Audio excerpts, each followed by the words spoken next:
Hello guys, welcome back to my YouTube channel. તો અહીંયા બની ગઈ છે મસ્ત સ્પાઇસી સબ્જી અને દેન બનાવું છું ભાત. દાળ બી બની ગઈ. જો ગાઈઝ, આ હે ને તે હાથ ધોવા હતા ને એમ કે જો ગાઈઝ, આ હે ને આ ટ્રેક્ટર હે અમારું. શું હે આપણું? ટ્રેક્ટર હે. પછી આ હે, આ કઈ ગાય? આ જર્સી ગાય અહીંયા ખાવા બેઠી ને દેવીત. પછી આ હે ટાઈગર કે લાયન હે? ટાઈગર રેડ કલરનો હોય. હા, અને આ કેનું ફેસ વોશ છે? મારું ફેસ વોશ છે. હા જતારી. જો ગાઈસ, અમે આવા બધા ફતુરિયા કરી રહેજો.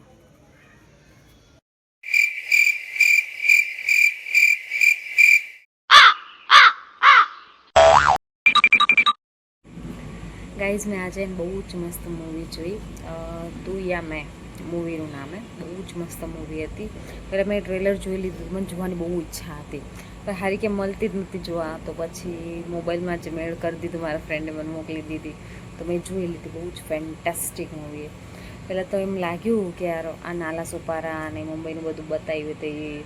પછી છોકરી બધા ઇન્ફ્લુએન્સર છે એ બધું બતાવ્યું. મેં કીધું આ શહેરી છોકરી અને ક્યાં આ નાલા સુપારાનો છોકરો, પછી ખબર નહીં કઈ ટાઈપનું હશે. સ્ટાર્ટિંગમાં એવું લાગ્યું કે બહુ બોર થાય. પછી જઈ એ ક્રોકોડાઇલની એન્ટ્રી થઈ ને, ધન્નો નામ હતું જો એનું. જે ક્રોકોડાઇલ હતું ને એનું નામ રિયલમાં ધન્નો હતું. તો એની એન્ટ્રી થઈને પછી બહુ મજા આવી. બહુ મજા એટલે કે આમ ખતરનાક. તમે પણ જોજો, બહુ જ મસ્ત મૂવી. એની તમે જોઈ લીધી હશે. એ તો ફેબ્રુઆરીમાં આવી ગઈ વેલેન્ટાઇનના. તો હું હમણાં જોઈ તમે તો કીધી જોઈ લીધી હશે. બહુ જ મસ્ત મૂવી. જોજો, ખરેખર ના જોયું હોય તો. ભાઈ મૂવીની મેઇન ખાસ વાત એ છે કે એમાં જે એવો જૂના પિક્ચરોના જે ગીત નાખ્યા ને, એટલે કે ઓલ્ડ સોંગ્સ બહુ જ મસ્ત, બહુ જ મસ્ત. તો જૂની નાખ્યા પાછા, બહુ મસ્ત.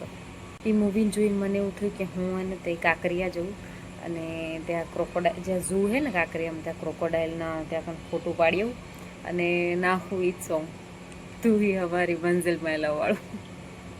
ઈચ્છા થઈ ગઈ મને. હવે તો મને સ્વિમિંગ પુલથી પણ ડર લાગે છે. હવે મૂવી જોઈએ ને ત્યાંથી પણ આટલો ઊંડું સ્વિમિંગ પુલમાં કોણ જાય? ગુડે સુધી પાણી વધે ઊંધી જવાનું, પછી નહીં જવાનું.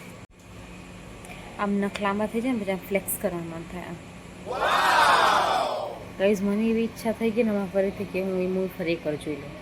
મારા ભાઈ નથી જોયું, તો એમ બતાવું. એને ક્રોકોડાઇલ બહુ ગમે જોવાનું. ઈચ્છા થાય કે એમ બતાવું. ખાલી પાછળ ક્રોકોડાઇલ વાળું જે સીન ને એક્શન મૂવી ટાઈપ એ વાળું.